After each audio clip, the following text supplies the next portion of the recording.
하나님의 은혜와 사랑과 평강이 이 시간 충만하기를 주의 이름으로 축복합니다.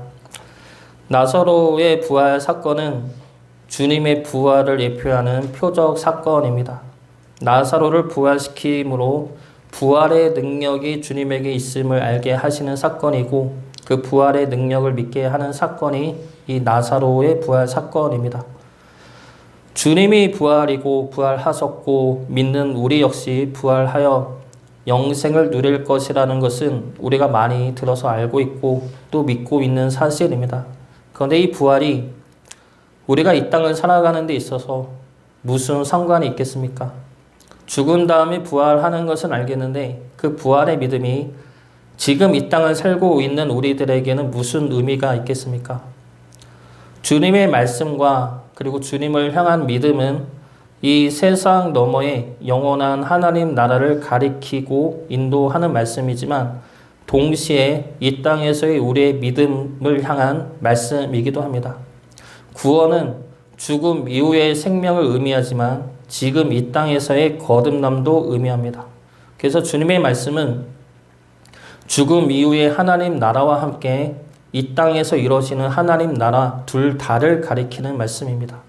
부활의 신앙 역시 마찬가지이죠.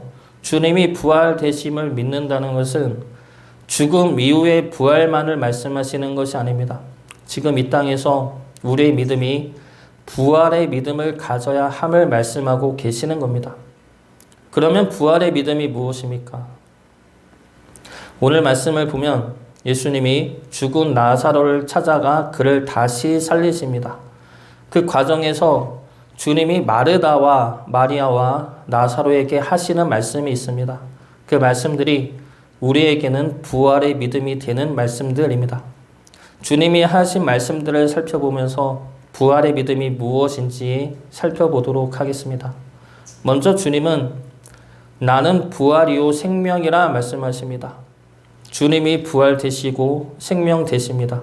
이것은 우리가 죽은 다음에 어떠한 법칙과 재판을 통해 부활이 이루어지는 것이 아니라 주님이 곧 부활이고 생명이라는 겁니다. 예수님은 나사로가 죽은 다음에 죽은 베다니 동네에 나사로가 죽은 지 나흘 만에 찾아가십니다. 사람이 보통 죽으면 3일 안에는 거의 희박하지만 다시 살아나는 경우가 있다고 합니다. 그리고 그렇게 해서 살아간 사례도 여러 번 있죠. 그렇지만 죽은 지 4일이 지난 시점에 살아난 경우는 없습니다. 예수님이 지금 나사로가 죽은 지 나흘 만에 찾아갔다는 것은 어느 누가 봐도 완전히 죽은 다음에 찾아갔다는 것을 의미합니다. 다시 살아날 가능성이 전혀 없는 그 시점에 주님은 나사로를 찾아가십니다. 이렇게 주님이 오셨다는 말을 들은 언니 마르다는 주님께 나아갑니다. 이 당시에 장례식을 일주일 동안 치렀기 때문에 나흘이 지났어도 장례가 진행이 되고 있는 상황이었죠. 그래서 마르다가 주님을 찾아갑니다. 그러면서 주님이 계셨더라면 나사로가 죽지 않았을 것이라 말합니다. 이 말은 나중에 동생 마리아도 주님에게 똑같이 하는 말이죠. 21절 말씀 보겠습니다. 마르다가 예수께 여짜오되 주께서 여기 계셨더라면 내 오라버니가 죽지 아니하였겠나이다. 마르다의 이 말은 예수님이 늦게 온 것에 대한 원망의 말이 아닙니다. 오히려 믿음의 말이죠. 주님이 여기 계셨더라면 예수님이 분명 사랑하는 나사로를 죽지 않게 하셨을 것입니다. 예수님의 사랑을 믿고 예수님의 능력을 믿는 믿음의 말입니다. 그리고 나사로가 나사로가 죽은 지금도 마르다와 마리아는 예수님을 향한 믿음이 전혀 흔들리지 않았습니다. 그런데 마르다는 예수님이 우리를 사랑하고 있고 어떠한 병도 고칠 수 있는 능력이 있다는 것을 믿지만 그녀의 믿음은 여기까지였다는 겁니다. 주님이 나를 사랑하고 나사로도 고칠 수 있다는 것도 알고 믿지만 지금은 끝났다는 것이죠. 지금은 너무 늦었다는 겁니다. 너무 늦었기 때문에 주님도 어찌할 수 없다는 것이죠. 이미 죽은 그 상황에서 죽은 지 4일이나 지난 그 시점에서 예수님이 무엇을 할 수가 있겠습니까? 이것이 마르다와 마리아의 믿음의 한계입니다. 주님이 부활이요 생명이라 말씀을 해도 우리가 생각하는 범위 안에서 이해를 하죠. 그러니 지금 나사로가 살아날 것이라고는 전혀 생각을 할 수가 없는 겁니다. 그렇기 때문에 주님의 말씀에도 불구하고 계속해서 슬픔과 절망 속에 있는 겁니다. 이러한 믿음의 한계는 대부분이 갖고 있는 믿음의 한계이죠. 우리 또한 주님을 믿는다 하면서도 세상적인 틀 안에서 우리가 생각하고 상상할 수 있는 능력 안에서 믿을 때가 많다는 겁니다. 그래서 주님이 지금 도와주지 않으면, 지금 역사하지 않으면 나는 버틸 수 없습니다. 나는 더 살아갈 자신이 없습니다. 라고 기도를 하죠. 그런데 그렇게 해서 그때 하나님이 역사하시는 경우는 별로 없습니다. 대개는 그 때가 지나서 역사하시죠. 제가 전에도 이야기했던 것 같은데, 제가 수련목이 끝나고 목사 안수 받기 위해서, 목사 안수를 받기 위해서는 단독 목회지를 알아봐야 했습니다. 수련목을 12월까지 했고 1월부터 단독 목회를 하려고 했는데 할 수가 없게 되었습니다.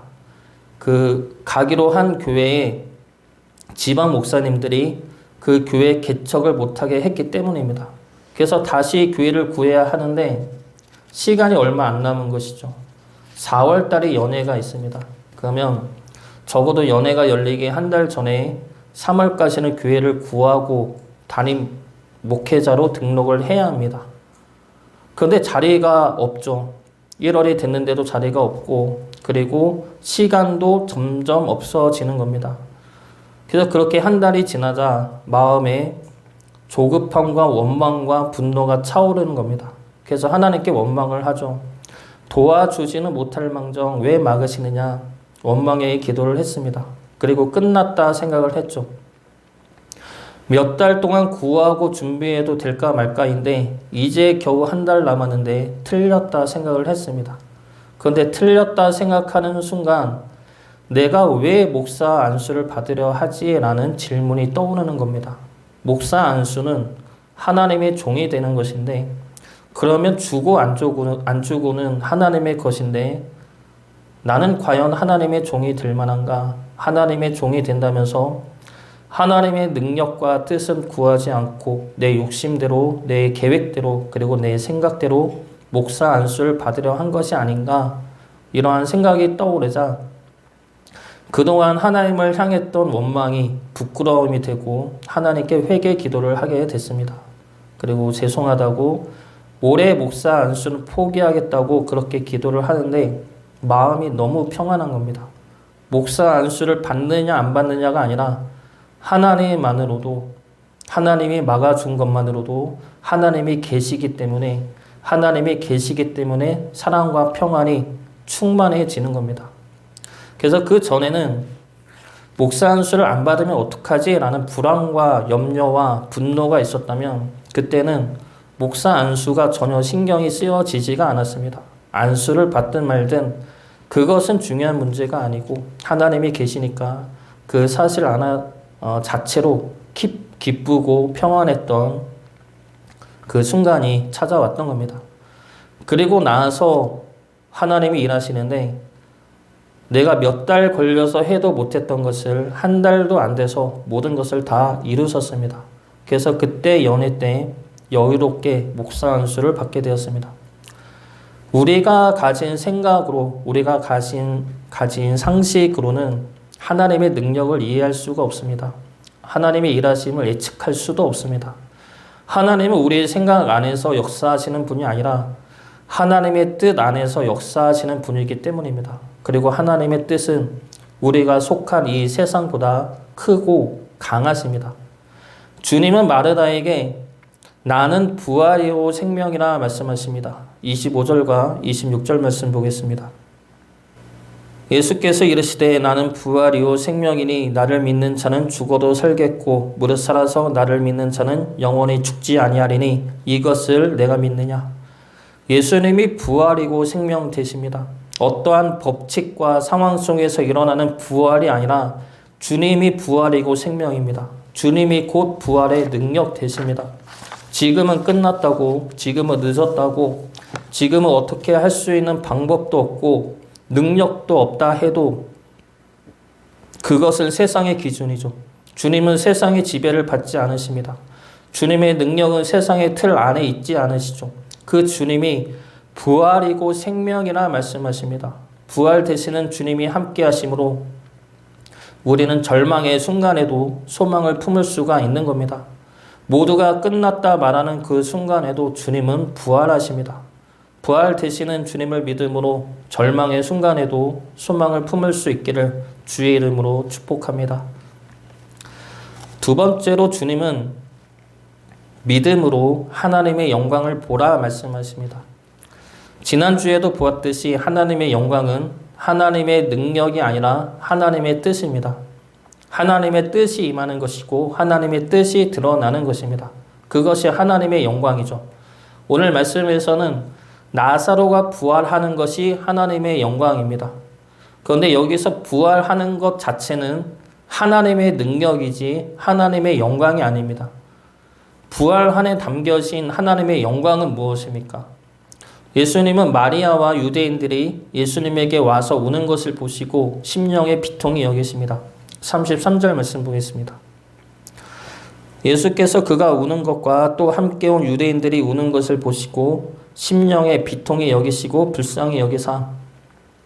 여기서 비통이 여기셨다 해서 비통으로 쓰인 헬라어 단어의 원래 뜻은 분노하는 마음, 분개하는 마음입니다. 주님은 지금 마리아와 유대인들이 우는 것을 보시고 분노하고 계시는 겁니다. 왜 분노하십니까? 이들이 슬퍼하는 것은 죽음 때문이죠. 사랑하는 나사로의, 사랑하는 이의 죽음 때문입니다. 그런데 이 죽음이 왜 생겨났습니까? 죄 때문에 생겨난 것이죠. 죽음은 당연한 것이 아니라 죄 때문에 생긴 심판입니다. 죄로 인해 죽음이 찾아왔고 그 죽음으로 인해 슬퍼하고 아파하는 겁니다. 주님은 그런 우리에 대해서는 불쌍히 여기십니다. 죄로 인해 아파하고 슬퍼하는 우리에 대해서는 주님은 긍휼히 여기시고 우리의 아픔에 같이 눈물을 흘리십니다. 그러나 주님은 우리의 아픔과 고통에 공감만 하고 계시지는 않으십니다. 우리의 아픔에 대해서 긍휼히 여기시고 가만히 계시지 않는다는 것이죠. 주님은 우리를 불쌍히 여기시어 같이 눈물을 흘리시지만 우리를 아프게 하는 죄에 대해서는 분노하십니다. 주님은 하나님의 자녀들을 아프게 하고 힘들게 하고 좌절과 절망으로 끌고 가는 죄에 대해서 분노하고 계시는 겁니다. 그래서 그 죄를 없이 하는 것이죠. 그것이 하나님의 뜻이고 십자가이고 하나님의 영광인 것입니다. 그래서 하나님의 영광을 보리라는 주님의 지금 이 말씀은 우리를 괴롭게 하고 힘들게 하는 그 죽음이라는 죄를 하나님이 멸하신다는 겁니다.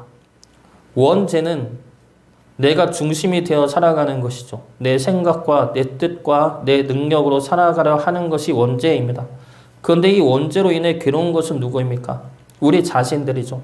우리가 우리 생각대로 살려 하고 우리 능력대로 살려 하니까 막히고 힘들어지고 불안해지는 겁니다. 제가 목사 한 수 받으려 할 때 힘들었던 이유는 내 생각대로 내 계획대로 되지 않아서입니다. 그래서 힘들었고 그래서 불안했고 그래서 하나님한테 서운했던 겁니다. 그런데 그것이 내 죄라는 것이죠. 내가 죄에 이끌려 살면서 나 스스로 힘들어했고 불안해했고 하나님을 원망했다는 겁니다. 그런 상황에서 주님은 저를 어떻게 보고 계셨습니까? 오늘 말씀처럼 두 가지로 보고 계십니다. 첫 번째는 우는 유대인들을 보고 불쌍히 여긴 것처럼 아파하는 나를 긍휼히 여겨주시고 내 아픔에 공감하고 위로하여 주십니다. 그러므로 여전히 나를 사랑하고 계시다 말씀하시죠.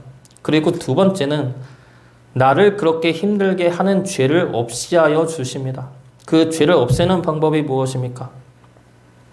나로 하여금 주님을 믿게 하는 것이죠. 주님의 말씀을 믿게 하는 겁니다.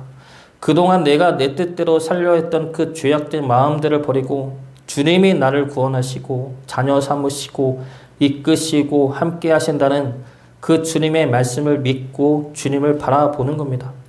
그때 주님은 나를 힘들게 했던 죄악들로부터 나를 건져내 주십니다. 39절과 40절 말씀 보겠습니다. 예수께서 이르시되 돌을 옮겨 놓으라 하시니 그 죽은 자의 누이 마르다가 이르되 주여 죽은 지가 나흘이 되었으니 벌써 냄새가 나나이다. 예수께서 이르시되 내 말이 내가 믿으면 하나님의 영광을 보리라 하지 아니하였느냐 하시니 주님을 믿으시기 바랍니다. 절망 속에서도 힘들고 어려움 속에서도 우리를 향한 주님의 약속과 사랑과 능력을 믿고 바라보시기 바랍니다. 우리가 주님을 믿고 바라볼 때 하나님의 영광이 우리 안에 임하게 될 것입니다.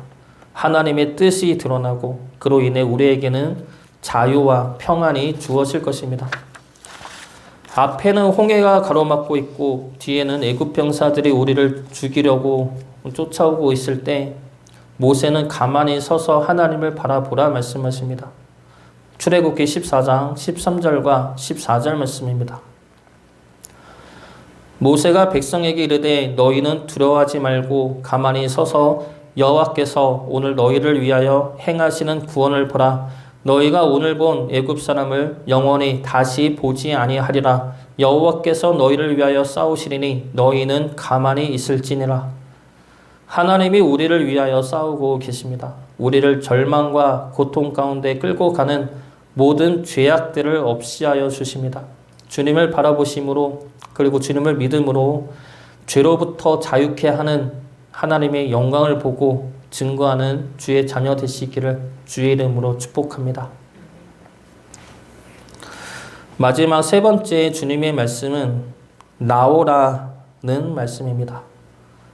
부활의 신앙은 첫 번째로 절망 속에서 주님이 부활되심을 믿는 것이죠. 그리고 두 번째로 우리를 절망 가운데 빠뜨리는 그 죄를 주님이 없이하여 주심을 믿는 겁니다. 그것이 믿음으로 하나님의 영광을 보는 것이죠. 그리고 마지막 세 번째로 나오라는 말씀은 말 그대로 죄에서 나와 주님께 나아가는 것입니다.